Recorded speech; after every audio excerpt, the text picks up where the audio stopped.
আমরা তো বিভিন্ন গ্রহ নক্ষত্র সম্পর্কে পড়াশোনা করছি এবং এর আগেও আমরা দেখছি যে এগুলো কিভাবে ঘোরাফেরা করে। আমরা ছোটবেলায় কি পড়ছি যে মানে পড়া লাগবে না, আমরা দেখতেছি কি যে সূর্য আছে এবং সূর্যের চারিদিকে সব গ্রহ নক্ষত্র ঘুরতেছে।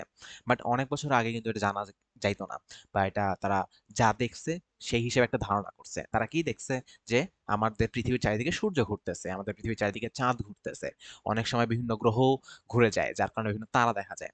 তো তারা চিন্তা করলো যে পৃথিবী স্থির আছে এবং তার চারপাশে সবাই ঘুরতেছে। বাট আমরা বর্তমানে এত যুগ আছে, আমরা বর্তমানে মহাকাশে ভ্রমণ করতেছি, আমরা কি দেখতেছি বাস্তবে কি হয়?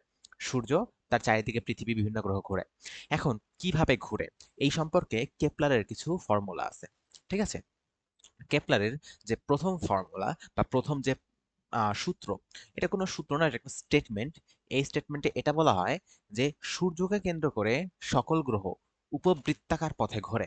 এটা কোনো বৃত্তাকার পথ না, মানে এটা তো অনেকভাবে ঘোরা যাইতে পারে। আমি যদি একটু দেখাই, এটা হতে পারে আমাদের সূর্য, এবং সূর্যের চারিদিকে আমাদের পৃথিবীটা এইভাবে বৃত্তাকার পথে ঘুরতে পারে। বাট কেপলার বলেন যেটা বৃত্তাকার পথে ঘোরে না, এটা উপবৃত্তাকার পথে ঘুরে। এরকম চিত্রে যেটা দেখতেছো এটা হলো উপবৃত্তাকার, মানে একদম ইউনিফর্ম গোল না, একটু চ্যাপ্টা পথে। কখনো কখনো সূর্যের অনেক কাছে চলে যায়, কখনো কখনো সূর্য থেকে অনেক দূরে চলে যায়। এই অবস্থাকে বলা হয় উপবৃত্তাকার অবস্থা। এবং কক্ষপথটাকে আমরা কি বলছি? উপবৃত্তাকার কক্ষপথ। এটা ছিল কেপলারের আমাদের প্রথম সূত্র। এবং এই সূত্রের কয়েকটা বেসিক স্টেটমেন্ট আছে। সূত্রের মধ্যে কিছু স্টেটমেন্ট আছে। যেমন প্রথম স্টেটমেন্টে কি বলে? প্রথমে বলে যে অবশ্যই এটা উপবৃত্তাকার পথে ঘুরছে, এটা উপবৃত্তাকার পথে ঘোরে। দ্বিতীয়ত অবস্থায় কি বলা হয়? দ্বিতীয়ত বলা হয় সূর্য এই উপবৃত্তাকার কক্ষপথের ফোকাসে থাকে। আমি এখনই বলছি ফোকাস কি জিনিস। সূর্য উপবৃত্তাকার কক্ষপথের ফোকাসে থাকে। ফোকাসে থাকে। এখন ফোকাস মানে কি? দেখো, এখানে কিন্তু কেন্দ্র বলা হয় নাই। এই যে উপবৃত্ত, তোমাদের একটা উপবৃত্তের হয়তোবা তোমাদের চ্যাপ্টারে পড়বা পরবর্তীতে, ম্যাথে আছে তোমাদের। যাই হোক, উপবৃত্তের বৃত্তের যেমন একটা সেন্টার থাকে বা একটা কেন্দ্র থাকে, উপবৃত্তেরও একটা কেন্দ্র থাকে। এই কেন্দ্রটা একদম এই মাঝখানে হয়। এই যে হলুদ একটা ডট দিলাম, এটাকে বলা হয় আমাদের সেন্টার। এবং ফোকাস কোনটা? দুই পাশে দুইটা বিন্দু থাকে। আমি যদি একটা উপবৃত্ত আঁকাই, এটা হলো আমাদের উপবৃত্ত, ধরো যে কোনো একটা উপবৃত্ত, এটা হলো উপবৃত্তের কেন্দ্র। এবং ফোকাস হয় তার দুই পাশে। এখানে একটা ফোকাস থাকে, এখানে একটা ফোকাস থাকে। উপবৃত্তের দুটা ফোকাস থাকে। পরবর্তীতে যখন তোমরা কোনিক্স পড়বা, তোমাদের হায়ার ম্যাথমেটিক্সে একটা চ্যাপ্টার আছে কোনিক্স। ওই কোনিক্সে তোমরা আরো ভালো মতো বুঝবা যে কোন অবস্থানে ফোকাস হবে, এটা কিভাবে বের করা যায়। বাট একটা উপবৃত্তের দুটা ফোকাস থাকে এবং নির্দিষ্ট পয়েন্টে থাকে। সো এই দুটা ফোকাস, এবং সূর্য যে কোনো একটা ফোকাসে থাকবে। এই পাশেও থাকতে পারে, এই পাশেও থাকতে পারে, মোটামুটি একই জিনিস। ঠিক আছে, তুমি উপর থেকে এক পাশ থেকে দেখলে একরকম লাগবে, আরেক পাশ থেকে দেখলে একরকম লাগবে। দুইটাই সিমেট্রিক্যাল। সো আইদার সূর্যটা এখানে থাকতে পারে অথবা সূর্যটা এইখানে থাকতে পারে, একটা সাইডে সরানো থাকবে। ঠিক আছে, এবং আমাদের কক্ষপথটাও উপবৃত্তাকার হবে। এই যে ফর্মুলাটা, এই ফর্মুলাটার একটা নাম আছে।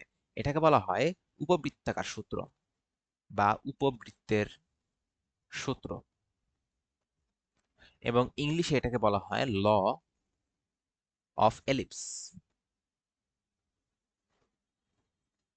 এলিপস মানে হলো উপবৃত্ত। ঠিক আছে, এটা মোটামুটি এটুকুই বলে, খুবই স্ট্রেট ফরওয়ার্ড। উপবৃত্তাকার পথে ঘুরবে, ফোকাসে রেখে ঘুরবে। এবং এটা যে কোনো কক্ষপথের ক্ষেত্রেই সমান। এটা হলো যে সূর্য যেমন গ্যালাক্সির চারপাশে ঘুরতেছে বিভিন্ন, সেটাও কিন্তু উপবৃত্তাকার কক্ষপথেই ঘুরতেছে। ঠিক আছে, সো এটা মোটামুটি গ্রহ নক্ষত্রের ক্ষেত্রে সবসময় সমান থাকে। এরপরে আমাদের যে 2 নম্বর সূত্রটা, এইটা একটু বুঝার একটা জিনিস আছে এবং এইটা একটু ক্রিটিক্যাল থিঙ্কিং এর মাধ্যমে তুমি ভালো মতো বুঝতে পারবা। এই সূত্রকে বলা হয় ল অফ এরিয়া বা ক্ষেত্রফলের সূত্র। ক্ষেত্রফলের ক্ষেত্রফলের সূত্র। এই সূত্রে কি বলা হচ্ছে বা এই সূত্রে কি বোঝানো হচ্ছে? এখানে বোঝানো হয়, এই যে আমরা তো একটা চিত্র দেখতেছি, যে এই চিত্রে আমাদের চারপাশে মাঝখানে সূর্য আছে এবং সূর্যের চারপাশে একটা গ্রহ ঘুরতেছে, ধরে নাও এটা পৃথিবী ঘুরতেছে। খুব ভালো কথা। এখন এই ফর্মুলা বলে প্রতি একক সময় অথবা একটা নির্দিষ্ট সময় তুমি মনে করো সময় বেঁধে দিলা যে 5 সেকেন্ড। নির্দিষ্ট সময়ে নির্দিষ্ট সময়ে কোন গ্রহের নক্ষত্রের চারিদিকে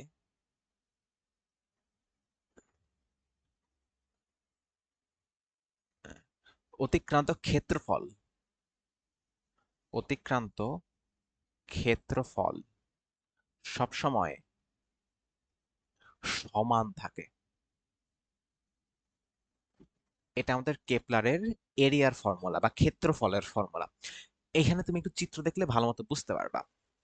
মনে করো আমি তোমাকে যে একটু বোঝানোর চেষ্টা করি, এটা মনে করো সূর্য এবং তার চারিদিকে আমাদের কি ঘুরতেছে, একটা গ্রহ ঘুরতেছে। গ্রহটা যখন এই যে দূর একটা অবস্থানে থাকে, এই যে দূরে যখন এই অবস্থানে ঘুরে, তখন সে অনেক আস্তে আস্তে ঘোরে এবং মনে করো আমরা 5 সেকেন্ডের কথা বলতেছি, এই সম্পূর্ণ জিনিসটা ঘুরে আসতে অনেক সময় লাগে।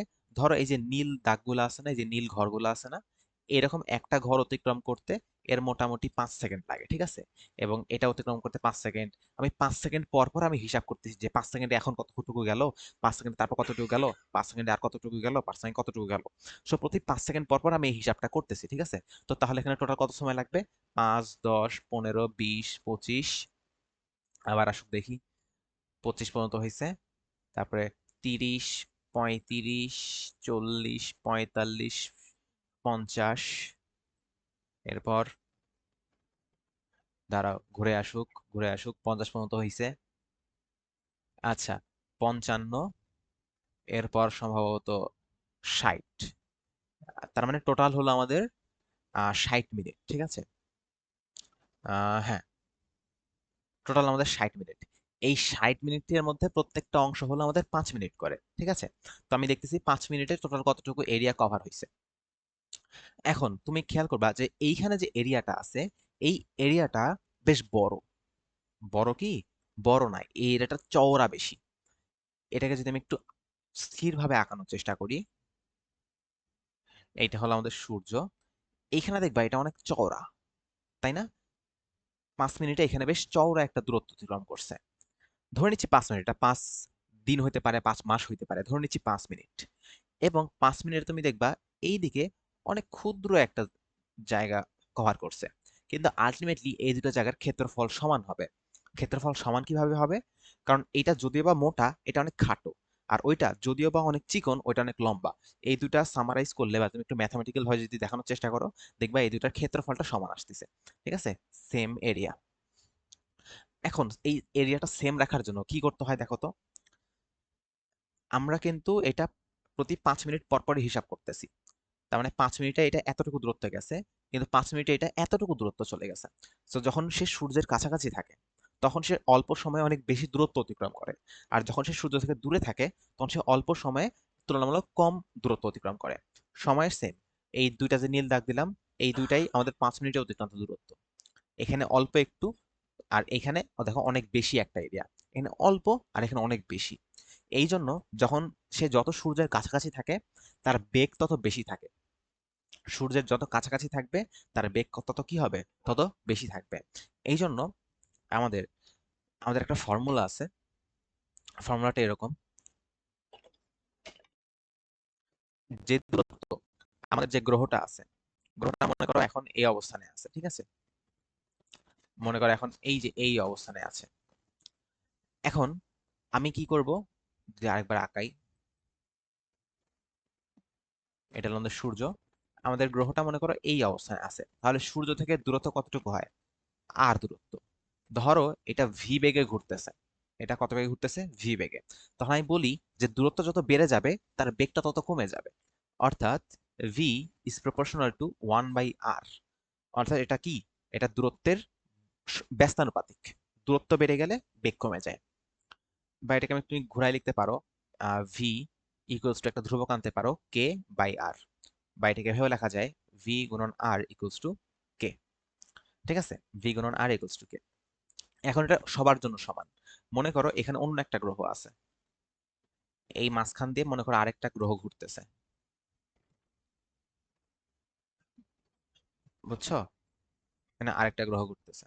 অথবা আরেকটা গ্রহ চিন্তা করতে হবে না, তুমি চিন্তা করো, মনে করো এই গ্রহটাই আরেকটা অবস্থানে আছে, এই গ্রহটা মনে করো এই অবস্থানে আছে, এটা ছিল R1, এটা ছিল V1, তাহলে V1 R1, V1 R1, V1 R1, এই গ্রহর এখন এইটা কত, এটা হবে আমাদের R2 ধরে নিলাম, আর এখানে একটা বেগ আছে মনে করো, এটা হলো আমাদের V2।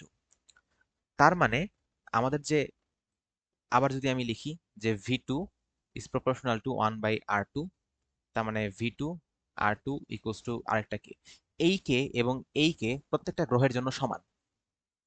এটা মনে করো আমরা পৃথিবী নিয়ে কথা বলতেছি, তাহলে পৃথিবীর ক্ষেত্রে এই কে এর মানটা সমান। সো পৃথিবী সূর্যের চারিদিকে যেই অবস্থানেই থাকুক না কেন, তার বেগ এবং সূর্য থেকে দূরত্বের গুণফল সবসময় ধ্রুবক হয়, অর্থাৎ এইটার মান এবং এইটার মানও সবসময় সমান হবে।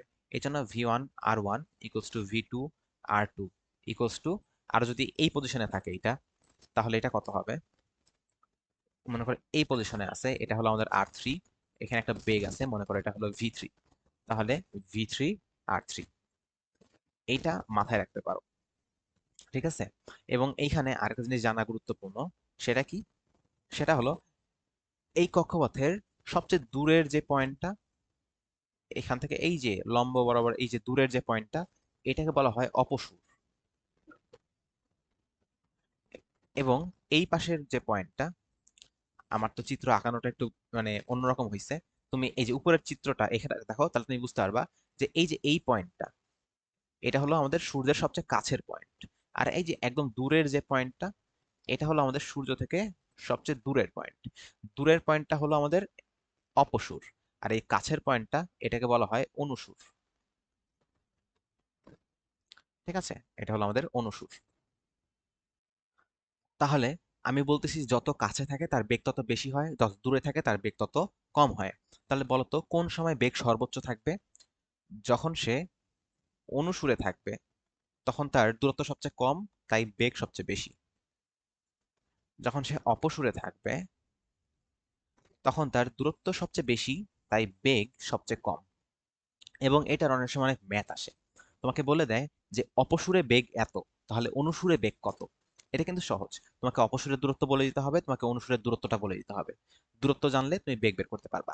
ধরো তোমাকে বলে দিল যে অপসূরের দূরত্ব, মনে করো অপসূর এটা বলে দিল 5 মিটার, ধরো আমি কথার কথা বলছি, অনুসূর ধরো বলে দিল 2 মিটার, তোমাকে বলে দিল যে অপসূরে বেগ ভি ম্যাক্স, সরি অপসূরে তো ভি মিনিমাম নাকি ভি ম্যাক্স, অপসূরে ভি মিনিমাম ধরো তোমাকে বলে দিল 20, যে কোনো কিছু হতে পারে, জাস্ট র্যান্ডম দিচ্ছি। তোমাকে বললো অনুসুরে অর্থাৎ ভি ম্যাক্স এটা কত, তুমি সহজে বের করতে পারবা যে অপসূরের যে দূরত্ব আছে সেটার সাথে অপসূরের বেগ গুণ হবে, সো 5 গুণন 20 ইকুয়ালস টু অনুসুরের যে দূরত্ব আছে তার সাথে এটা ধরে নেই এক্স, 2 গুণন এক্স, এখান থেকে হিসাব করতে হবে। সো তোমার এক্স সমান সমান কত আসবে, 5 গুণন 20 ডিভাইড বাই 2, সো এটা কত আসে, এটা আমাদের আসবে আলটিমেটলি 50। তো এই জিনিসগুলো কিন্তু তুমি চাইলে এখান থেকে হিসাব করতে পারবা, বুঝছো। এটা আমি একটা ম্যাথ যদি হিসাবে যদি দিব, আচ্ছা পরে তোমাদের প্র্যাকটিস ক্লাসে এটার অনেকগুলো ম্যাথ আমি করাই দিবনি, তাহলে ক্লিয়ার হবে জিনিসটা। তো মোটামুটি আমরা কেপলারের যে ল অফ এরিয়া, এই জিনিসটাও কিন্তু আমরা বুঝলাম। এই ল অফ এরিয়াটা আরেকটু ভালোভাবে যদি বুঝতে চাও, তাহলে কি, ধরো টি সময়ে বা T1 সময়ে এটা ফাই 1 ক্ষেত্রফল অতিক্রম করে, এবং সেম T1 সময়ে আবার অপর সাইডে, মনে করো ঘুরতেছে ঘুরতেছে, আমি T1 সময় মাপলাম, আমি দেখলাম যে ফাই 1 দূরত্ব অতিক্রম, ফাই 1 ক্ষেত্রফল অতিক্রম করলো।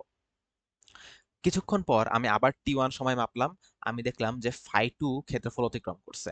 তাহলে এই যে ফাই 1 এবং এই যে ফাই 2, এই দুইটা পরস্পর কি হবে, এই দুইটা পরস্পর ইকুয়াল হবে। এটাই হলো আমাদের গ্রহের ক্ষেত্রফলের সূত্র। যেই সময়ই মাপো না কেন, যদি নির্দিষ্ট সময় মাপো, নির্দিষ্ট সময় নির্দিষ্ট ক্ষেত্রফলে এটা অতিক্রম করবে।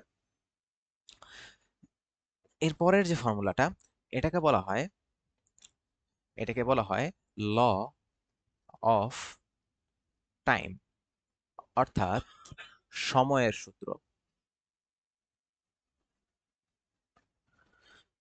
সময়ের সূত্র কি বোঝায়, আমরা যদি একটা উপবৃত্ত বোঝার আগে চেষ্টা করি, উপবৃত্তে কি কি আছে, আমরা বলেছিলাম যে এখানে একটা কেন্দ্র আছে।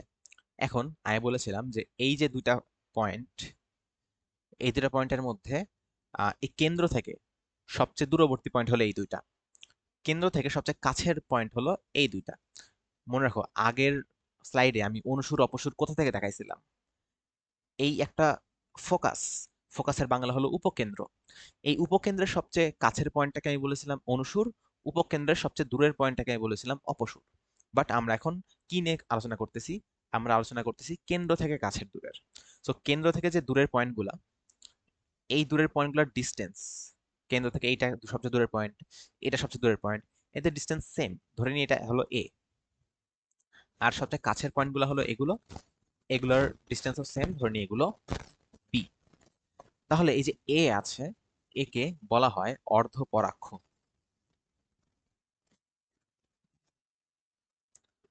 এখন অর্ধপরাক্ষ তোমাদের কেন দেখাইলাম এটা? ল অফ টাইম বা সময়ের সূত্র বলে কোনো একটা গ্রহ যখন একটা নক্ষত্রের চারিদিকে ঘুরতে থাকে, একটা গ্রহ, সেই গ্রহটা তার নক্ষত্রের চারিদিকে ঘুরতে আছে, যে পথে ঘুরতেছে সেটা একটা উপবৃত্তাকার পথ, এবং সেই উপবৃত্তাকার পথের অর্ধপরাক্ষ হলো এ। যদি তাই হয় তাহলে এই সম্পূর্ণ একটা অতিক্রম করতে, মনে করো এটা হলো আমাদের সূর্য, এবং এই দিক দিয়ে আমাদের একটা গ্রহ ঘুরতেছে, ধরো পৃথিবী। পৃথিবী আমাদের এই কক্ষপথে ঘুরতেছে, এইভাবে ঘুরতেছে। তো মনে করো এই পয়েন্ট থেকে যাত্রা শুরু করলো, সে সম্পূর্ণ পথ ঘুরে আবার এইখানে ফেরত আসতে টোটাল টি সময় লাগলো। একবার ঘুরে আবার ওই জায়গায় ফেরত আসতে টি সময় লাগলো, তাহলে টিকে কি বলবো? টিকে বলবো আমরা পর্যায়কাল। যে কতক্ষণ সময় সে একবার ঘুরে আসে, এটা হলো পর্যায়কাল। তো এই সূত্রে বলা হয় যে পর্যায়কাল, পর্যায়কালের বর্গ ও অর্ধপরাক্ষ। আচ্ছা, নীল কালারের কি দেখা যাচ্ছে? এই কালার নেই, এটা মুছে দিই, ম্যাথামেটিক্যালি লিখি। বলা হয় যে পর্যায়কালের বর্গ এবং অর্ধপরাক্ষের ঘন, এরা পরস্পর সমানুপাতিক। বুঝতে পারছো? তার মানে কি বোঝা যাচ্ছে? তুমি যদি একটু ঘুরাই ফিরাই লেখো যে টি স্কোয়ার ইকুয়ালস টু একটা সমানুপাতিক ধ্রুবক নিয়ে আসলাম কে, এ কিউব, তার মানে T square by A cube equals to আমাদের কে। এখন এইটা শুধু এই গ্রহের জন্য না, এইটা যেই নক্ষত্রটা আছে সেই নক্ষত্রের চারিদিকে যতগুলা গ্রহ ঘুরতেছে সকল গ্রহের জন্য এটা সত্য। এটা কি হবে? এটা একই নক্ষত্রের চারিদিকে সকল গ্রহের জন্য সত্য। তার মানে সূর্যের চারিদিকে পৃথিবী ঘুরতেছে, আবার সূর্যের চারিদিকে মঙ্গল গ্রহ ঘুরতেছে। উভয়ের ক্ষেত্রে এই যে ধ্রুবকের মান কে, এই কে এর মানটা সমান হবে। ঠিক আছে, উভয়ের ক্ষেত্রে এটা সমান হবে। তার মানে মনে করো পৃথিবীর যে কক্ষপথ সেটার অর্ধপরাক্ষ হলো, ধরো পৃথিবী, এটার অর্ধপরাক্ষ হলো ধরো এ ই লিখলাম। মঙ্গল, এটার অর্ধপরাক্ষ আমি লিখলাম এ এম। বৃহস্পতি, বৃহস্পতির ইংরেজি কি? জুপিটার, এটার অর্ধপরাক্ষ ধরো এ জে। পৃথিবীর ঘুরে আসতে সময় লাগে টিই, অর্থাৎ 1 বছর। তাই না? পৃথিবীর একটা অবস্থান থেকে ঘুরে আবার ওই অবস্থানে আসতে সূর্যের চারিদিকে একটা চক্র সম্পাদন করতে কতক্ষণ লাগে? 1 বছর সময় লাগে। তো টিই, যেটা আমরা জানি যে 1 বছর। মঙ্গল গ্রহের ধরলাম এই সময়টা ঘুরে আসতে সময় লাগে ধরো টি এম। বৃহস্পতির ধরো সময় লাগে টি জে। তাহলে আমরা জানি যে T square by A cube, এটার মান যে ধ্রুবকটা থাকে, এটা একই নক্ষত্রের চারিদিকে সকল গ্রহের জন্য সমান। অর্থাৎ T E square divide by A E cube equals to T M square divide by A M cube equals to T J square divide by A J cube. বুঝতে পারছো? এইভাবে তুমি যদি একটা গ্রহের অর্ধপরাক্ষটা জানতে পারো এবং সেই গ্রহটা কতক্ষণে ঘুরে আসে এটা জানো, তাহলে অন্য যে কোনো একটা গ্রহের অর্ধপরাক্ষ কিংবা সময় একটা জানলে আরেকটা বের করতে পারবা। জাস্ট ওই দুটাকে সমান করে দিতে হবে। বুঝতে পারছো? এই ফর্মুলাটা অ্যাপ্লাই করতে হবে।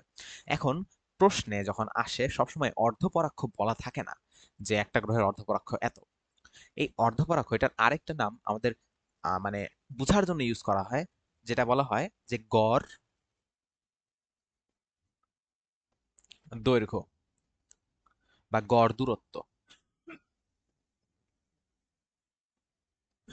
গড় দূরত্ব। এখন তুমি জানো যে সূর্যের চারিদিকে গড় দূরত্ব কখনো কখনো দূরত্ব থাকে এইটা, কখনো দূরত্ব থাকে এইটা, কখনো দূরত্ব থাকে এইটা, কখনো দূরত্ব বেড়ে হয়ে যায় একদম দূরেরটা। অনুসুরে সবচেয়ে কম দূরত্ব হয়, অপসূরে সবচেয়ে বেশি দূরত্ব হয়।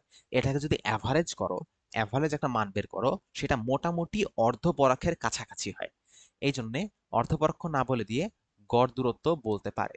অ্যাকুরেটলি দুটার মান একদম সেম না, বাট একদম কাছাকাছি সেম। সো ভ্যালু মানে হিসাব করলে কাছাকাছি ভ্যালু আসে। আচ্ছা, তো তোমাকে প্রশ্নে বলে দিতে পারে যে এই গ্রহ অমুক নক্ষত্রের চারিদিকে ঘুরতেছে, এটার গড় দূরত্ব এত, তাহলে এতক্ষণে ঘুরে আসে। ও আরেকটা গ্রহ আছে, সেও ঘুরতেছে, তার গড় দূরত্ব এত, তোমাকে বলো তো তাহলে কতক্ষণে ঘুরে আসবে। এরকম ম্যাথ আমরা এই স্লাইডে আছে, আমরা করবো, তখন জিনিসগুলো ক্লিয়ার হয়ে যাবে। সো এটা ছিল আমাদের ল অফ টাইম বা সময় সূত্র।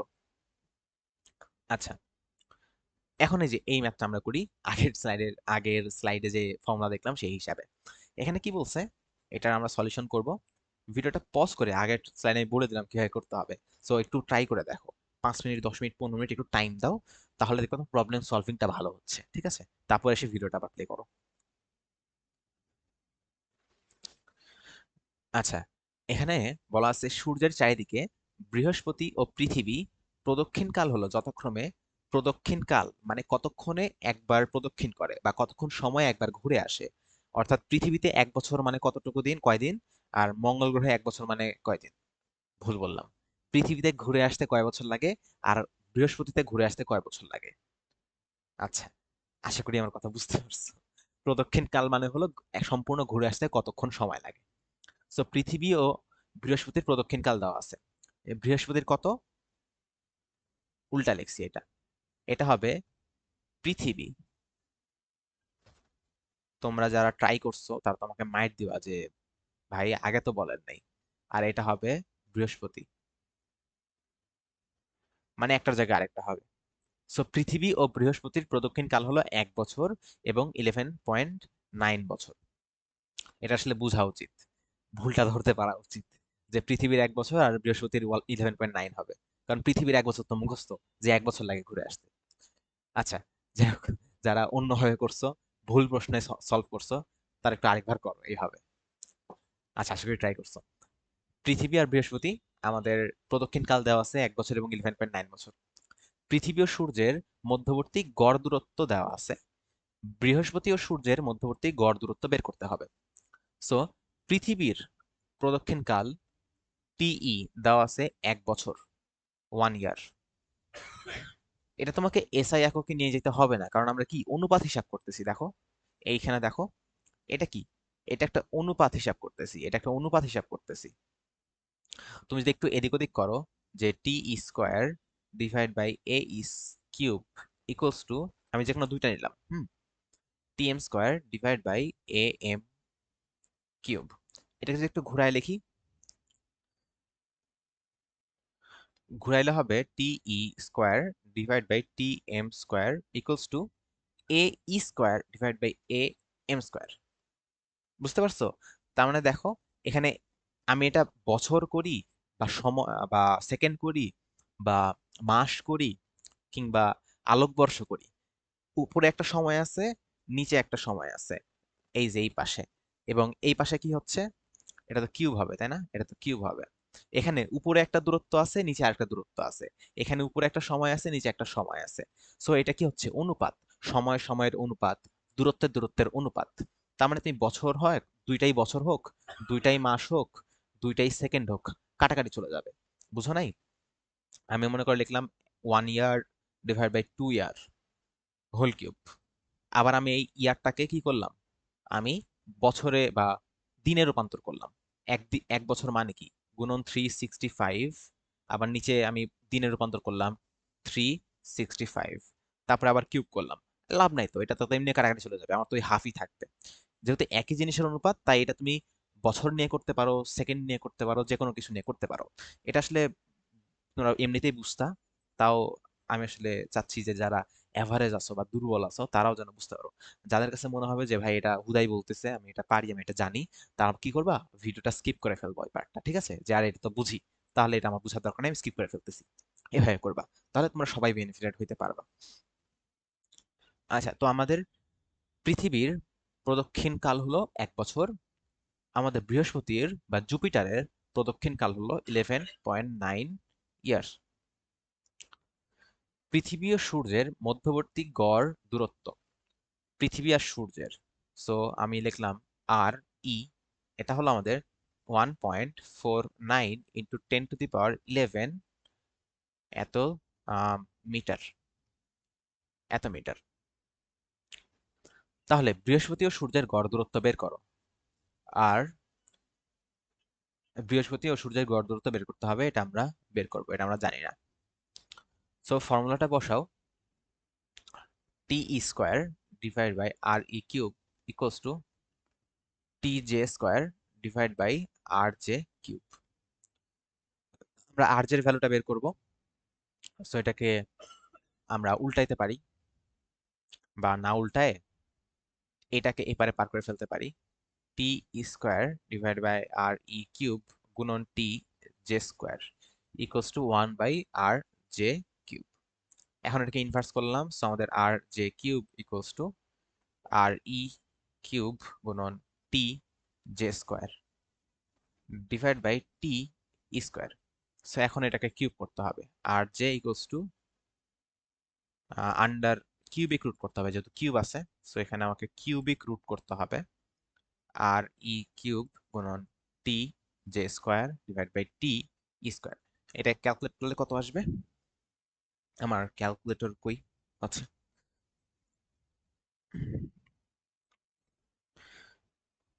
Cubic root R E cube, so 1.49 10⁻11, এটা কিউব হবে, এটার সাথে টি জে স্কোয়ার মানে 11.9 square divided by T square মানে 1 স্কোয়ার। সো আমাদের আসছে 7.61 ইন্টু 10⁻11 মিটার। এটা হলো আমাদের আর জে। আর জে মানে কি? মানে বৃহস্পতি গ্রহের সূর্য থেকে গড় দূরত্ব। সহজ ম্যাথ না? সহজ ম্যাথ, কাজ জাস্ট এই ক্যালকুলেশনটা ঠিক মতো করতে হবে। এবার এটা দেখো, এটা আমাদের ক্ষেত্রফলের একটা ম্যাথ। এটা বই থেকে স্ক্রিনশট করে রেখেছি, কাজেই আমার টাইপিং এ ভুল হওয়ার সম্ভাবনা নাই, তুমি একটু ট্রাই করে দেখি। আচ্ছা, আশা করি ট্রাই করছো। এটা সলভ করি এখন। সো সলিউশন, না এভাবে ভালো লাগে না, এটা ভালো আছে। আচ্ছা, সলিউশন, এস হলো সূর্যের অবস্থান, তার মানে এইখানে আমাদের সূর্যটা আছে এস অবস্থানে। এর চতুর্দিকে উপবৃত্তাকার কক্ষপথে একটি গ্রহের এ ও বি বিন্দুতে আসতে 30 দিন সময় লাগে। মানে এ থেকে বিতে যাইতে 30 দিন সময় লাগে, এইখান থেকে এইখানে যাইতে তার সময় লাগে কতদিন? 30 দিন। সো 30 দিন লাগে এইটা। তাহলে সিডি দূরত্ব অতিক্রম করতে গ্রহটির কত সময় লাগবে? এই সি থেকে ডিতে যাইতে তার কত সময় লাগবে সেটা জিজ্ঞেস করছে। আচ্ছা, এখানে বলে দিছে এ এস বি এর ক্ষেত্রফল। এই যে এ এস বি মানে হলো এই এই পাশের আমাদের বাম পাশের অংশটা, এ এস বি এর যে ক্ষেত্রফল সেটার তিন, সেটা হলো সি এস ডি, অর্থাৎ এই যে এই পাশে যে ক্ষেত্রফলটা আছে তার 3 গুণ। তার মানে এখানে কি বুঝাইলো? আচ্ছা, কই গেলাম? হ্যাঁ, তার মানে এখানে কি বুঝালো? এখানে বুঝালো এই পাশে যে ক্ষেত্রফলটা আছে, এই ক্ষেত্রফলটাকে 3 দিয়ে গুণ করলে আমি এই পাশের ক্ষেত্রফলটা পাবো। বুঝতে পারছো? তার মানে এই যে অংশটা এটা বেশ বড়, এটা 3 গুণ বড় ওই পাশের যাচ্ছে। ঠিক আছে, তো এখন তো আমরা কি দেখছি তাহলে? এখন আমরা দেখছি যে একটা নির্দিষ্ট সময়ে সমান সংখ্যক দূরত্ব বা ক্ষেত্রফল অতিক্রম করে, সমান সংখ্যক ক্ষেত্রফল অতিক্রম করে। তার মানে তুমি ঐকিক নিয়ম করতে পারো। আমি আরেকটা ওয়ে দেখাই দিব, বাট এখন ঐকিক নিয়ম দিয়ে আমরা করি। আমরা ঐকিক নিয়ম, বুঝছো, আমাদের সেই ছোটবেলার ঐকিক নিয়ম। এখানে কি বলছে? এখানে বলছে এ থেকে বিতে যাইতে, তার মানে এ এস বি ক্ষেত্রফল অতিক্রম করতে এর সময় লাগে কতক্ষণ? এর সময় লাগে 30 দিন। এখন এএসবি এর জায়গায় আমি কি লিখতে পারি? 3 × CSD। ক্ষেত্রফল তো সমান, তার মানে সমান ক্ষেত্রফল যদি হয় তাহলে সমান সময় লাগবে, অর্থাৎ 30 দিনই লাগবে। এএসবি মানে যে ক্ষেত্রফল, সিএসডি এর 3 গুণ মানে একই ক্ষেত্রফল। এখানে বলে দিছে যে দেখো এএসবি এর ক্ষেত্রফল সমান 3 × সিএসডি এর ক্ষেত্রফল। সো ওটার জায়গায় আমি জাস্ট এটা লিখলাম। এখন আমি দেখতেছি ওটা তো 30 দিন লাগে, ক্ষেত্রফল তো সমান, তার মানে এটা আমাদের 30 দিন লাগবে এরকম। এখন 3 সিএসডি অতিক্রম করতে যদি 30 দিন লাগে, তাহলে জাস্ট সিএসডি অতিক্রম করতে কতদিন লাগবে? 30 / 3 দিন, বা কত আসবে এটা? 10 দিন। আমাদের কিন্তু হয়ে গেছে, এটাই হলো আমাদের অ্যান্সার। বা এটাকে তুমি আরেকটু মডিফাইড একটা ফর্মে লিখতে পারো এমসিকিউ সলভের জন্য, বা এটা তুমি খাতাতেও করতে পারবা। জিনিসটা এরকম যে T1 divided by area 1 equals to T2 divide by area 2। বুঝতে পারছো কথাটা কি হলো? কথাটা হলো সময় যত বাড়বে অতিক্রান্ত ক্ষেত্রফলটা তত বাড়বে, তাই না? 1 সেকেন্ডে আমি মনে করো 3 বর্গমিটার ক্ষেত্রফল অতিক্রম করি, তাহলে 2 সেকেন্ডে 6 বর্গমিটার, তাই তো? তাহলে 3 সেকেন্ডে, 3 সেকেন্ডে কত বর্গমিটার? 3 সেকেন্ডে তাহলে কত? 1 সেকেন্ডে যদি 3 বর্গমিটার হয়, 2 সেকেন্ডে 6 বর্গমিটার, 3 সেকেন্ডে 9 বর্গমিটার, 4 সেকেন্ডে 12 বর্গমিটার। সো ওই রকমটাই তোমার সময়ের সাথে সময় এবং এই ক্ষেত্রফলটা পরস্পর সমানুপাতিক, সেখান থেকেই পাইছি। তাহলে টি ইকুয়ালস টু আমাদের কে ডেল্টা, ডেল্টা মানে ক্ষেত্রফল বোঝাচ্ছে, তার মানে T divide by delta equals to একটা কনস্ট্যান্ট ধ্রুবক। এই জন্য T1 হোক, T2 হোক, T3 হোক, T4 হোক, সকলের জন্য এই অনুপাতটা সমান, সময় এবং ক্ষেত্রফলের অনুপাতটা সমান। এই জিনিসটাও ওই স্টাইলে লিখে দিয়ে আসি, তাহলে এটা তোমাদের এমসিকিউ এ সলভ করতে সুবিধা আসবে। যে এটা না,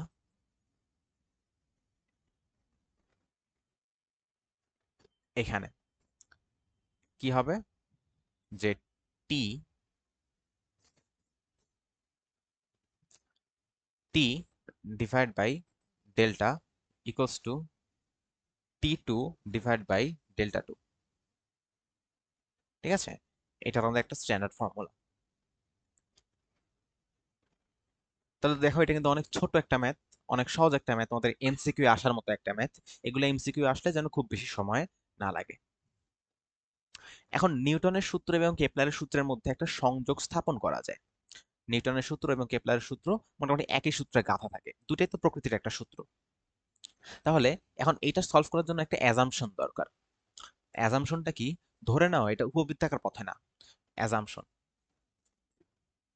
অ্যাজাম্পশন ধরি পৃথিবী উপবৃত্তাকার পথে না, বা যে কোনো গ্রহ উপবৃত্তাকার পথে ঘুরতেছে না, আমাদের কক্ষপথ বৃত্তাকার।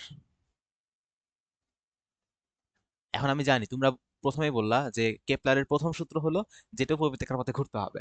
এখন আপনি নিউটন থেকে কেপলারের সূত্র প্রমাণ করার জন্য ধরে নিলেন যে এটা বৃত্তাকার, তাহলে তো ভুল হইলো। হ্যাঁ, অবশ্যই এটা ভুল। এই যে প্রমাণটা থাকবে, এই প্রমাণটা এমন একটা অ্যাজাম্পশন ধরে নেওয়া হয়েছে, যে অ্যাজাম্পশনটা খুবই ক্রিটিক্যাল একটা অ্যাজাম্পশন, মানে এটা ধরার আসলে মানে তুমি এটার ভবিষ্যতে কোনো ইউজ করতে পারবে না, কারণ এই অ্যাজাম্পশনটাই ভুল। কিন্তু একটা সুবিধার বিষয় হলো পৃথিবীর চারিদিকে যে পৃথিবীর চারিদিকে যে চন্দ্র ঘুরতেছে বা চাঁদ ঘুরতেছে, কিংবা উপগ্রহ যেগুলো আছে, বৃহস্পতির চারিদিকে যে উপগ্রহগুলো ঘুরতেছে, মঙ্গলের চারিদিকে যে উপগ্রহগুলো আছে, এই উপগ্রহগুলা এবং আমাদের যে স্যাটেলাইট গুলা ঘুরে, এই স্যাটেলাইট গুলা আসলে প্রায় বৃত্তাকারের কাছাকাছি একটা পথে ঘুরে। এই জন্য উপগ্রহ বা স্যাটেলাইটের ক্ষেত্রে যদি আমরা বৃত্তাকার ধরে এখন আমরা যে ফর্মুলাগুলো ডিরাইভ করব, এই ফর্মুলাগুলো যদি আমরা ইউজ করি, তাহলে অ্যাকুরেট একটা ভ্যালু আসে। কিন্তু তুমি গ্রহের ক্ষেত্রে পারবে না, যে সূর্যের চারিদিকে পৃথিবী ঘুরতেছে, আচ্ছা তাহলে এটাকে বৃত্তাকার ধরি। বৃত্তাকার ধরলে কিন্তু আমরা অনেক কিছু বের করতে পারি।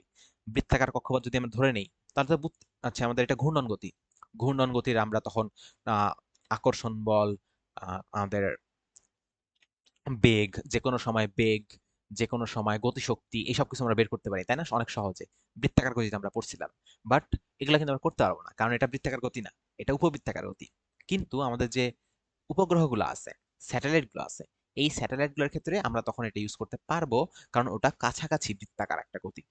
সো এটা আমরা প্রমাণ করতেছি, এটা কেপলারের সূত্র প্রমাণ করছে, বাট আলটিমেটলি মনে রাখবো এটা শুধুমাত্র উপগ্রহের ক্ষেত্রে কাজ করবে, উপগ্রহের ক্ষেত্রে। বা স্যাটেলাইটের ক্ষেত্রে এটা কাজ করবে, ঠিক আছে?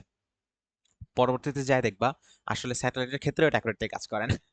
বাট আলটিমেটলি আমাদের যে ম্যাথগুলো আসবে সেই ম্যাথগুলোই আমরা এগুলো ইউজ করে উপগ্রহের ম্যাথ সলভ করব, স্যাটেলাইটের ম্যাথ সলভ করব। বাট গ্রহ নক্ষত্র সেখানে কখনোই তুমি এটাকে বৃত্তাকার কক্ষপথ বলতে পারবা না। কাজেই বৃত্তাকার যে ফর্মুলাগুলো আছে, যে mv² বাই r, তারপরে গতিশক্তির যে ফর্মুলাগুলো আছে সেগুলো তখন ইউজ করা যায় না। বাট আমরা জেনে রাখবো যে এটা হয়। আচ্ছা, তো এটাকে আমি ধরে নিছি যে এটা একটা আহ, বৃত্তাকার পথ, তার মানে এটা হলো আমাদের সূর্য, এর চারপাশে আমাদের পৃথিবী ঘুরতেছে, ঠিক আছে? ধরে নিছি এটা। এখন ধরো এটার ভর হলো এম, বা যাকে কেন্দ্র করে ঘুরতেছে সেটা হলো এম। এটা সূর্য হতে হবে এমন না, এটা তুমি পৃথিবী আর চাঁদও হিসাব করতে পারো, যে মাঝখানে আছে পৃথিবী, তার চারপাশে ঘুরতেছে চাঁদ, তাহলে জিনিসটা বেশি অ্যাকুরেট হবে। তো ধরে নিলাম এটা পৃথিবী, পৃথিবীর চারিদিকে চাঁদ ঘুরতেছে। এখন আমাদের নিউটনের সূত্র কি বলে, যে এটা যদি স্থিরভাবে ঘুরতে থাকে, বাইরেও ছিটকে চলে যাচ্ছে না, ভিতরেও চলে আসতেছে না, তার মানে বাইরের দিকে যে বলটা আছে আর ভিতরের দিকে যে বলটা আছে, কই গেল, আচ্ছা, বাইরের দিকে যে বল আছে আর ভিতরের দিকে যে বল আছে এই দুইটা বল পরস্পর সমান হইতে হবে। এখন বাইরের দিকে কোন বল আছে? কেন্দ্র বিমুখী বল। আর ভিতরের দিকে কোন বল আছে? মহাকর্ষ বল। সো এখানে আছে আমার মহাকর্ষ বল, আর এখানে আছে আমাদের কেন্দ্র বিমুখী বল। এখন ধরো তুমি চাঁদের ভর ধরো ছোট হাতের m, তাহলে কেন্দ্রমুখী বলের মান কত বা মহাকর্ষ বলের মান কত? মহাকর্ষ বলের মান হলো Gmm/, ধরো এই কক্ষপথের ব্যাসার্ধ ধরো r, যেহেতু বৃত্তাকার সব জায়গাতেই r, Gmm/r²। এটা হলো আকর্ষণ বল। সমান সমান হবে আমাদের বিকর্ষণ বল বা কেন্দ্র বিমুখী বল। কারণ কেন্দ্র বিমুখী বলের মান কত? mv² বাই r, ঠিক আছে? সো এখান থেকে আর আর একটা কাটাকাটি চলে যাবে, এম এম একটা কাটাকাটি চলে যাবে, আমাদের থাকবে Gm/r = v²। এখন ভি মানে কি? ভি মানে হলো তুমি কত আহ, অতিক্রান্ত পথ ভাগ অতিক্রান্ত সময়। তুমি 10 সেকেন্ডে 100 মিটার দূরত্ব অতিক্রম করছো, তার মানে প্রতি সেকেন্ডে তুমি 10 মিটার করে দূরত্ব অতিক্রম করছো, তোমার বেগ হলো 10। সো আমাদের ভি ইকুয়ালস টু কি, s/t, মানে পথ ভাগ সময়। এখন তুমি দেখো তো এখানে পথ কতটুকু, এই যে দেখো, এই পুরাটা হলো আমাদের পথ, তার মানে কি এটা হলো বৃত্তাকার পরিধি, পরিধির মান কত? 2πr। সো এটা হবে আমাদের 2πr। আর সময় কোনটা? সময় হবে চারিদিকে পৃথিবীর চারিদিকে সূর্যের ঘুরে আসতে কতটুকু সময় লাগে, বা হচ্ছে চাঁদ ঘুরে আসতেছে, চাঁদের পর্যায়কাল হলো টি। সো এটা বড় হাতে টি দিয়ে প্রকাশ করি, বড় হাতে টি দিয়ে প্রকাশ পাবে যে চাঁদের পর্যায়কাল কত। So V equals two 2πr/, বড় হাতের টি। সো এই মানটা যদি এখানে বসাই, Gm/r = 2πr/t²। তাহলে এখান থেকে আমরা কি পাচ্ছি? এখান থেকে আমরা পাচ্ছি Gm/r = 4π² r²/t²। এখন এই টিটাকে আমি এই পাশে নিয়ে আসি যদি, তাহলে পাচ্ছি t²। আর এই সম্পূর্ণ জিনিসটাকে যদি আমি এই পাশে নিয়ে আসি, আমি পাচ্ছি 4π² গুণন r³ এখানে একটা জিনিস মজার বিষয়, সেটা হচ্ছে t², আর এই পাশে আছে আমাদের কি, r³। r³ মানে কি? r³ মানে হলো তার কক্ষপথের ব্যাসার্ধ। আর t² মানে কি? t² মানে কি? টি হলো কি, পর্যায়কাল, তার মানে পর্যায়কালের বর্গ। আর মানে কি, কক্ষপথের ব্যাসার্ধ, কক্ষপথের ব্যাসার্ধের ঘনমূল। এটা কি মিল পাচ্ছ তুমি? আমরা যখন উপবৃত্তাকার চিন্তা করছিলাম তখন আমাদের আর কি ছিল? আর ছিল গড় দূরত্ব। আর এখানে যেহেতু দূরত্ব সব জায়গাতেই সমান, তুমি বলতে পারো এটাও গড় দূরত্ব। সো এখান থেকেই তুমি এই সম্পূর্ণ জিনিসটা যদি একটা ধ্রুবক ধরো, কে ধ্রুবক, আসলে কিন্তু এটা ধ্রুবক, পাই ধ্রুবক, জি ধ্রুবক, এম ধ্রুবক, সবই ধ্রুবক। তাহলে তুমি লিখতে পারবা t² = k r³। বা তুমি এটাও লিখতে পারছো যে t² is proportional to r³। এটা ছিল আমাদের কেপলারের এটা ছিল আমাদের কেপলারের সময়ের সূত্র। কেপলারের এটা কি সময়ের সূত্র, আচ্ছা এটা মূত্র হয়ে গেল, সময়ের সূত্র। ঠিক আছে। সো আমরা দেখো, যদি এইটাকে বৃত্তাকার পথ ধরি তাহলে অনেক সহজেই এটা প্রমাণ করতে পারি। উপবৃত্তাকার হলেও প্রমাণ করা যায়, বাট তখন ক্যালকুলেশনটা একটু জটিল হয়। সো তোমাদের এখানে ওই জটিলতাটা নাই। বৃত্তাকার ধরে করা হয়েছে, যেটা শুধুমাত্র উপগ্রহের ক্ষেত্রে কাজ করবে। গ্রহদের ক্ষেত্রে তুমি যদি হিসাব বের করো, এগুলা জিনিসপত্র হিসাব করো, তাহলে দেখবা যে খুব ভালো অ্যাকুরেট অ্যান্সার আসতেছে না। বাট যেহেতু আমাদের হাতে কিছু করার নাই, সো যদি এই ফর্মুলা ইউজ করা লাগে, এটা ছাড়া অন্য কোনো ওয়ে আমরা না পাই, তাহলে আমরা এই ফর্মুলাটা ইউজ করে গ্রহের ক্ষেত্রেও ইউজ করতে পারবো। তবে যদি অন্য কোনো ওয়ে থাকে, তাহলে আমরা এটা ইউজ করবো না। এটা আমরা যখন প্র্যাকটিস ক্লাসগুলোতে করবো, তখন আমরা অনেকগুলো ম্যাথ এটা সলভ করবো ইনশাল্লাহ। আচ্ছা, এখন এখান থেকে একটা বিষয় হলো, আমরা তো বললাম যে এটা উপগ্রহের ক্ষেত্রে কাজ করে, ঠিক আছে। সো উপগ্রহের ক্ষেত্রে তুমি যদি সময়টা জানো, যে কত সময় লাগতেছে ঘোরার জন্য, আর তুমি যদি জানতে চাও যে তাহলে এটার ব্যাসার্ধ কত, আমি জানতে চাই যে কি ব্যাসার্ধে ঘুরতেছে, তাহলে এইখানে কে এর মানটা আমরা অজানা ছিল, কে এর মানটা আমরা জানতাম না। কে একটা ছিল, যে কোনো একটা ধ্রুবক ছিল। কে এর মানটা আমরা এখান থেকে পেয়ে যাচ্ছি যে K equals to 4 pi square divide by G M. অনেক সময় প্রশ্ন আসে যে কেপলারের সময়ের সূত্রে ধ্রুবকের মান কত। সো তখন তোমাকে এই 4 pi square divide by G M এটা লিখতে হবে, বুঝছো? তার মানে আমাদের এই টোটাল জিনিসটাও আমাদের একটা ফর্মুলা। এটা আমাদের উপগ্রহের ক্ষেত্রে সবসময় কাজ করবে, তবে যদি কোনো উপায় না পাও তখন এটা গ্রহের ক্ষেত্রেও ইউজ করা যাবে। আচ্ছা, এখন আমরা কথা বলছি উপগ্রহ নিয়ে কথা বললাম। এখন উপগ্রহ কিন্তু শুধু চাঁদ না, উপগ্রহ শুধু চাঁদ না, চাঁদ ছাড়াও আমরা যে বিভিন্ন স্যাটেলাইট নিক্ষেপ করা, যেমন বঙ্গবন্ধু স্যাটেলাইট নিক্ষেপ করা হলো, স্পেস এক্স থেকে বিভিন্ন অনেক সময় স্যাটেলাইট নিক্ষেপ করা হয়। এই স্যাটেলাইটগুলো পৃথিবীর চারিদিকে ঘুরে, আমরা দেখছি বিভিন্ন ভিডিওতে দেখছি। এগুলোর মধ্যে একটা স্পেশাল কাইন্ডের স্যাটেলাইট হলো ভূস্থির উপগ্রহ। ভূস্থির উপগ্রহ, এটার ইংলিশ হলো জিও স্টেশনারি। জিও স্টেশনারি, একটু ভালো করে লিখি, জিও স্টেশনারি স্যাটেলাইট। স্যাটেলাইট মানে হতে পারে, এটা হলো আমাদের জিও স্টেশনারি স্যাটেলাইট, মানে হলো ভূস্থির উপগ্রহ। ভূস্থির কেন বলা হয়? এটা সবসময় পৃথিবীর যে কোনো একটা পয়েন্টের উপরে সবসময় থাকে, তুমি এই ছবিতে দেখতে পারবা, ওই একটা দেশের উপর সবসময় থাকে। পৃথিবী যখন ঘুরে, ওটা পৃথিবীর সাথে সাথে একই সাথে ঘুরে, একই বেগে ঘুরে। পৃথিবীর যেই পরিমাণ বেগ থাকে, এরও বেগ সেম বলবো না, কৌণিক বেগটা সেম থাকে। অর্থাৎ পৃথিবী যত সময় একবার ঘুরে আসে, এও ঠিক তত সময় একবার ঘুরে আসবে। এদের কি পর্যায়কাল সেম, পর্যায়কাল সেম। পৃথিবীর পর্যায়কাল যদি টি হয়, এই উপগ্রহের পর্যায়কাল এটাও হবে টি, সেম পর্যায়কাল। এবং যদি পৃথিবীর ক্ষেত্রে আমরা কথা বলি, পৃথিবীর ক্ষেত্রে এটা কত? এটা হলো 24 আওয়ার। 24 আওয়ার মানে কি? 24 আওয়ার মানে হলো 24 ঘন্টায় একবার পৃথিবী নিজে একটা ঘূর্ণন দেয়, আর তার চারিদিকে এই যে জিও স্টেশনারি স্যাটেলাইট বা ভূস্থির উপগ্রহ, এটাও একবার ঘূর্ণন দেয়। বুঝতে পারছো? সো ভূস্থির উপগ্রহ যখন আসবে, তখন মনে রাখবা, মাথায় নিয়ে আসবা যে টি এর মান হলো 24 ঘন্টা। এই ঘন্টাকে এখন যদি অনুপাতের কোনো ফর্মুলা হয়, তখন তুমি ঘন্টা হোক, তুমি দিন হোক, বা এটাকে 1 ডে লেখে অনেকে, এভাবে তুমি ইউজ করতে পারবা। বাট যদি অনুপাতের কোনো ফর্মুলা না হয়, তাহলে আসলে তোমাদের ইউজ করতে হবে সেকেন্ডে। ঠিক আছে?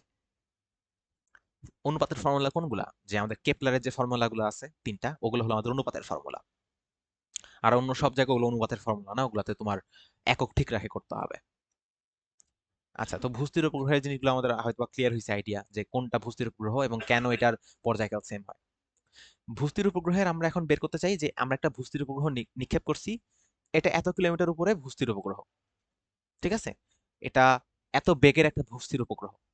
তোমাকে বলা হলো যে ঠিক আছে, এটা 50 কিলোমিটার উপরে একটা ভূস্থির উপগ্রহ আছে, তাহলে এটাকে কত বেগে চালাইতে হবে যেন এটা ভূস্থির থাকে, অথবা একটা উপগ্রহকে সর্বোচ্চ এত বেগে চালানো যায়, তাহলে এটাকে কত উচ্চতায় স্থাপন করতে হবে ভূস্থির করার জন্য। তো ভূস্থির মানে আমরা বুঝতে পারতেছি টি হলো আমাদের 24 আওয়ার, বা এটা হলো আমাদের 1 ডে, বা এটা হলো 24 ইন্টু 60, 60 দিয়ে গুণ করলে এত মিনিট, বা 60 দিয়ে গুণ করলে এত সেকেন্ড। আচ্ছা, এখন এটা হলো আমাদের, মনে করো পৃথিবী, যার চারিদিকে এটা হলো আমাদের উপগ্রহটা ঘুরছে, ঠিক আছে? এটা মনে করো এর বেগ ভি, এটা মনে করো এর উচ্চতা, এটা হলো এইচ। এখন কেন্দ্র বিমুখী বলের মান কত? এখানে কেন্দ্র বিমুখী বলের মান হলো এম। এম মানে কি? এম কার ভর? এম হলো এই উপগ্রহের ভর, ছোট হাতের এম। পৃথিবীর ভর হলো বড় হাতের M. M V square divide by R, এটা হলো কেন্দ্র বিমুখী বলের মান, ঠিক আছে? এবং কেন্দ্রমুখী বলের মান কত হবে? কেন্দ্রমুখী বলের মান হবে G M M divide by R square. এই দুটা সমান হবে, এবং এই দুটা সমান করে কিন্তু আমরা একটু আগে ওই যে কেপলারের ফর্মুলা প্রতিপাদনটা করলাম ওখান থেকে। সো ওইখানে আমরা কি দেখছিলাম? ওখানে আমরা দেখছিলাম T square equals to 4 pi square divide by G M into R cube. এখানে আর কোনটা ছিল? আর ছিল কিন্তু দূরত্ব, যেমন এটা হলো আমাদের পৃথিবী, মনে করো পৃথিবীর কেন্দ্র এটা, আর পৃথিবীর চারিদিকে এটা হলো মনে করো আমাদের চাঁদ ঘুরতেছে, চাঁদ বা যে কোনো একটা স্যাটেলাইট ঘুরতেছে। তাহলে আর কোনটা ছিল? আর ছিল এই টোটাল দূরত্বটা, এই টোটাল দূরত্বটা ছিল আর। ধরো পৃথিবীর ব্যাসার্ধ হলো বড় হাতের আর, আর এই মাটি থেকে উচ্চতা এটা হলো এইচ। আমরা এই এইচটা বের করবো যে ভূপৃষ্ঠ থেকে কত উচ্চতায় আছে। তাহলে আর সমান সমান কি হবে? বড় হাতের আর প্লাস এইচ। ওটা আমরা এখানে রিপ্লেস করব, T square equals to 4 pi square G M into R plus H cube. আমাদের এখান থেকে এইচটা বের করতে হবে, ঠিক আছে? আমরা এখান থেকে এইচ বের করব যে কত উচ্চতায় আছে। তাহলে ভূস্থির উপগ্রহের এইচ যদি বের করতে চাই, এইচ কত হবে? টি স্কোয়ার জি এম এপারে গুণ আকারে চলে আসবে, 4 pi square equals to R plus H whole cube. যদি ঘনমূল করি তাহলে G M T square divide by 4 pi square equals to R plus H. এখান থেকে এইচ বের করলে এইচ ইকুয়ালস টু ঘনমূল G M T square divide by 4 pi square minus R. এটাকে ঘনমূল আকারে না লিখে অনেকে টু দি পাওয়ার 1/3 আকারে লিখে, অর্থাৎ G M T square divide by 4 pi square, এটার পাওয়ার হবে 1/3 মাইনাস আর। এটা হলো আমাদের এইচ। সো এই দুটাই হলো আমাদের ফর্মুলা, এই দুটার যে কোনো একটা ফর্মুলা তুমি মনে রাখতে পারো, দুটো একই জিনিস। আচ্ছা, এখন এখানে কি কোথাও আমি বলছি যে টি এর মান 24 ঘন্টা বা একদিন বা কোনো কিছু বলিনি, জেনারেল ভাবে আমি প্রমাণ করছি। তার মানে এইটা সকলের জন্যই সমান, এটা ফর ফর অল স্যাটেলাইট, ঠিক আছে? এটা শুধুমাত্র ভূস্থির হতে হবে এমন না, যে কোনো স্যাটেলাইট হলে এটা হবে। ভূস্থির হোক ভূস্থির না হোক, যে কোনো উপগ্রহের জন্য এটা কাজ করবে। আচ্ছা, এখন আমরা বের করতে চাই যে ঠিক আছে এত উচ্চতায় তো এটা ঘুরতেছে, তাহলে কি বুঝতে পারতেছো? এখানে টি এর মান যদি 24 বসাই, তাহলে বাকি সবকিছুর মান আমি জানি। তার মানে ভূস্থির উপগ্রহের উচ্চতায় একটাই হইতে পারে, এই উচ্চতার বাইরে এটাকে ভূস্থির ভাবে স্থাপন করা সম্ভব না। তাহলে এই ভূস্থির উপগ্রহের বা যে কোনো একটা উপগ্রহের বেগ কিভাবে বের করব? আমরা তো একটু আগে কি দেখছিলাম? আমরা বললাম যে এই দুটা পরস্পর সমান করতে হবে, কেন্দ্রমুখী আর কেন্দ্রবিমুখী। তাহলে M V square by R equals to G M M by R. R এর জায়গায় আমি বললাম যে আর প্লাস এইচ বসাইতে হবে। সো এখান থেকে এম এম তো কাটাকাটি চলে যাবে, V square divide by R plus H equals to, এটা আর স্কোয়ার হবে, G M divide by R plus H whole square. So এই উভয় পক্ষ থেকে একটা একটা কাটা চলে যাবে। So V square equals to G M divide by R plus H. So বুঝতেই পারতেছো ঘটনা কি হচ্ছে, V equals to root over G M divide by R plus H. এটা হলো আমাদের যে কোনো উপগ্রহের, যদি তুমি উচ্চতাটা জানো তাহলে বেগ বের করতে পারবা। উচ্চতা কিভাবে জানবা? উচ্চতা এই ফর্মুলা থেকে জানবা, এবং বেগ কিভাবে জানবা? বেগ এই ফর্মুলা থেকে জানবা, ঠিক আছে? এখন আসো, আচ্ছা এখন এই উপগ্রহের সময়টাও বের করতে চাই।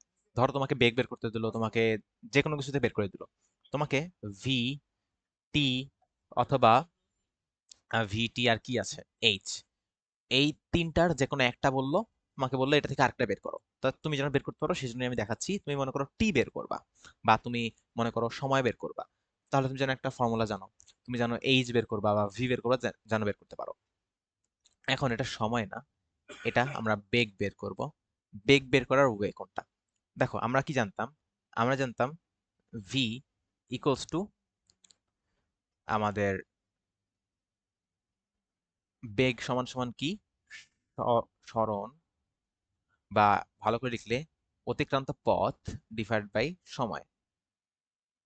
অতিক্রান্ত পথ ডিভাইড বাই সময়। তার মানে ভি সমান সমান তুমি কি লিখতে পারবা? আচ্ছা, এখানে সময় বেগ দুটাই বের করা যায়। সময় কমা বেগ, ভি ইকুয়ালস টু আমাদের কি আসবে? পথ মানে কোনটা? এটা হলো পৃথিবী, তার চারিদিকে হলো এটা কক্ষপথ। এই দূরত্বটা হলো আমাদের আর, সরি ছোট হাতের আর, ছোট হাতের আর। ছোট হাতের আর সমান সমান আমি বললাম যে আর প্লাস এইচ, ব্যাসার্ধ যোগ উচ্চতা। তাহলে এই যে কক্ষপথ, এই কক্ষপথের টোটাল দৈর্ঘ্যটা কত বা পরিধিটা কত? Two pi R. এখন এই টু পাই আর সমান কত লেখা যায়? Two pi R plus H. ঠিক আছে, so two pi R plus H divided by সময় হলো আমাদের টি। কাজে তুমি যদি টি জানো, তুমি যদি এইচ জানো, তুমি ভি বের করতে পারবা। ঠিক আছে, সো এই ফর্মুলাটা মনে রাখবা।